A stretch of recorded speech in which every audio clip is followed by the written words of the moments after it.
Hello అండి, welcome to my channel me Suma cooking. ఈరోజు మన ఛానల్లో రెసిపీ వచ్చేసి తమలపాకుతో పులావ్ అండి. చాలా అంటే చాలా టేస్టీగా ఉంటుంది. ఇప్పుడు మనకి వర్షాకాలంలో దగ్గు జలుబు అలాంటివి ఎక్కువగా వస్తుంటాయి కదా. అలా వచ్చినప్పుడు ఒక్కసారి ఈ విధంగా తమలపాకు పులావ్ అనేది ట్రై చేసి చూడండి. దగ్గు జలుబు అనేది దెబ్బకు పరారైపోతుందండి. ఆ ఘాటుకి మనకి గొంతుకి చాలా బాగా అనిపిస్తుంది తమలపాకు ఫ్లేవర్ కానీ ఘాటు కానీ. ఇప్పుడు అది ఎలా ప్రిపేర్ చేసుకోవాలో వీడియోలోకి అయితే వెళ్ళిపోదామా. దానికోసం ఇక్కడ నేను బాస్మతి బియ్యాన్ని అయితే ఒక 2 గ్లాసుల వరకు తీసుకొని బియ్యాన్ని శుభ్రంగా కడిగేసుకొని మళ్ళీ వేరే వాటర్ వేసేసుకొని నానబెట్టుకోవాలి. ఇక్కడ మనము ఏ గ్లాస్తోనైతే బియ్యం తీసుకున్నామో అదే గ్లాస్తో నేనైతే ఇక్కడ ఒక 5 గ్లాసుల వరకు వాటర్ తీసుకుంటున్నానండి. ఇక్కడ నేను కొలుచుకునే గ్లాస్తో 2 గ్లాసుల వరకు బియ్యాన్ని తీసుకున్నాను. నేను తీసుకున్నవి పాత బియ్యం కాబట్టి 5 గ్లాసుల వరకు వాటర్ అయితే ఒక గిన్నెలోకి వేసేసుకుంటున్నాను. చూసారు కదా, ఇక్కడ ఒక 5 గ్లాసుల వరకు వాటర్ కొలుచుకొని ఒక గిన్నెలోకి వేసేసుకున్నాను. తర్వాత దీంట్లోకి ఒక బిర్యానీ ఆకుని 2 ముక్కలుగా కట్ చేసుకొని వేసేసుకోండి. కొద్దిగా జాపత్రి, అలాగే ఒక 4-5 లవంగాలు, ఒక 2 ఇలాచి, ఇంకొచ్చేసి మరాఠీ మొగ్గ, ఇంకా దాల్చిన చెక్క, ఇంకా స్టారు, ఇవన్నీ వేసేసుకోవాలి. మసాలాలన్నీ వేసుకోవాలి. ఇందులోనే ఒక వెల్లుల్లిపాయను మొత్తంగా వేసేసుకోండి. ఇలా వేసుకున్నాక దీంట్లోకి ఒక పెద్ద సైజు ఉల్లిపాయని పొడవుగా ముక్కలు కట్ చేసుకొని వేసుకోవాలి. ఒక 2-3 పచ్చిమిర్చిని సన్నగా బారుగా కట్ చేసుకొని వేసేసుకోవాలి. ఒక హాఫ్ ముక్క వరకు నిమ్మకాయని కూడా వేసేసుకోండి. ఇంకొచ్చేసి ఇక్కడ మెయిన్ ఇక్కడ మనకి తమలపాకుతో ప్రిపేర్ చేసుకుంటున్నాం కాబట్టి పెద్దవి ఇక్కడ నేను ఒక 4 తమలపాకుల వరకు తీసుకున్నాను.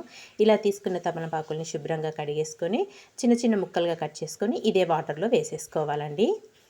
కట్ చేసేసుకొని వాటర్లో వేసేసుకొని ఈ వాటర్ని బాగా మరిగించుకోవాలి మనము. ఇదంతా ఒక్కసారి కలుపుకొని స్టవ్ పైన అయితే పెట్టేసుకుందాము.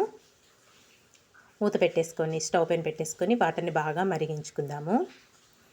ఇంకా తర్వాత వచ్చేసి ఇంకొక 2 తమలపాకులను అయితే తీసుకుందామండి. నేను మొత్తం ఇక్కడ 6 వరకు తమలపాకులని తీసుకున్నాను. 2 గ్లాసుల బియ్యానికి ఒక 6 తమలపాకులు అయితే మనకి కరెక్ట్గా సరిపోతాయి. ఆ ఘాటు కానీ చక్కగా ఫ్లేవర్ కానీ చాలా బాగా తెలుస్తుంది మనకి పులావ్లోకి. తీసుకున్న 2 తమలపాకులని చిన్న చిన్న ముక్కలుగా అయితే కట్ చేసేసుకోండి. ఎవరైనా ఫస్ట్ టైం కనుక మన ఛానల్ని చూస్తుంటే ప్లీజ్ అండి మన ఛానల్ని సబ్స్క్రైబ్ చేసుకోండి. అలాగే మన ఛానల్లో veg, non veg, snack items అయితే చాలా పోస్ట్ చేశానండి. చాలా సింపుల్గా ప్రిపేర్ చేసుకునేటివి నేను ఎక్కువగా పోస్ట్ చేస్తుంటాను.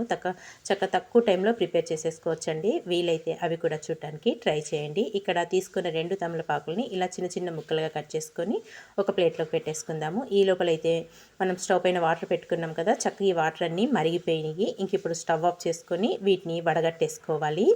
తర్వాత స్టవ్ పైన ఒక ప్యాన్ పెట్టేసుకొని దాంట్లోకి కొద్దిగా ఆయిల్ వేసుకొని ఆయిల్ వేడయ్యాక దాంట్లోకి ఒక టేబుల్ స్పూన్ వరకు జీలకర్ర కొంచెం వేగాక దీంట్లో సన్నగా పొడవుగా కట్ చేసుకున్న ఉల్లిపాయ ముక్కలు వేసేసుకోవాలి.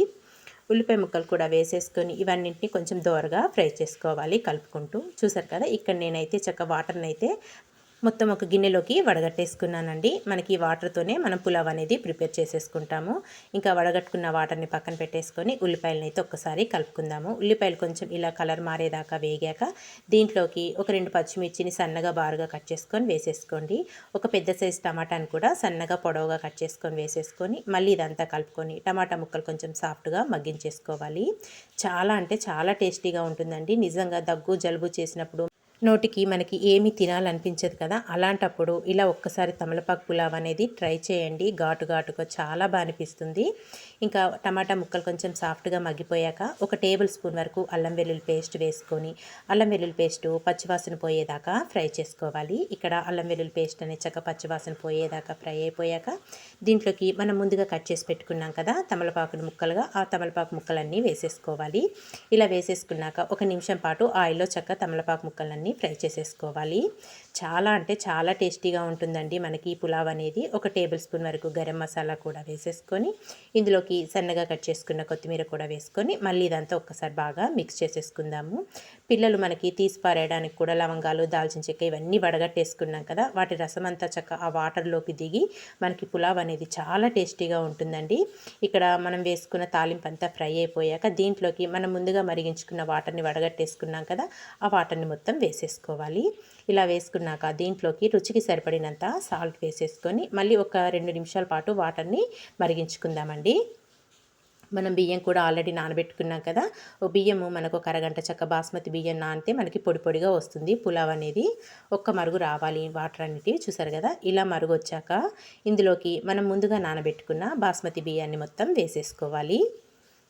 బియ్యాన్ని మొత్తంగా వేసుకొని మళ్ళీ ఇదంతా ఒక్కసారి కలుపుకుందాము. కలుపుకొని సాల్ట్ అనేది ఒక్కసారి చెక్ చేసుకోండి. సరిపోకపోతే ఇంక ఇప్పుడు ఈ టైంలో వేసేసుకోవచ్చు. ఇదంతా కలుపుకొని పెద్ద మంట మీద ఒక 5 నుంచి 6 నిమిషాలైనా కుక్ చేసుకోవాలి. ఇంక ఇదంతా కలిపేసుకొని మూత పెట్టేసుకొని మగ్గించేసుకుందామండి. చక్కగా ఉడికించేసుకుందాము రైస్ని. మూత పెట్టేసుకొని ఉడికించుకుందాము. ఇక్కడ నేను ఒక 3 నుంచి 4 నిమిషాలు పెద్ద మంట మీద ఉడికించుకున్నాను. తర్వాత ఇదంతా కలుపుకొని చిన్న మంట మీద ఒక 7 నుంచి 8 నిమిషాలైనా మగ్గించుకుంటే మనకి వేడి వేడిగా తమలపాకు పులావ్ అయితే రెడీ అయిపోతుంది. అసలు ఎంత మంచి ఫ్లేవర్ వస్తుందో మాటల్లో చెప్పలేనండి. తప్పకుండా అయితే ట్రై చేసి చూడండి. చాలా టేస్టీగా ఉంటుంది.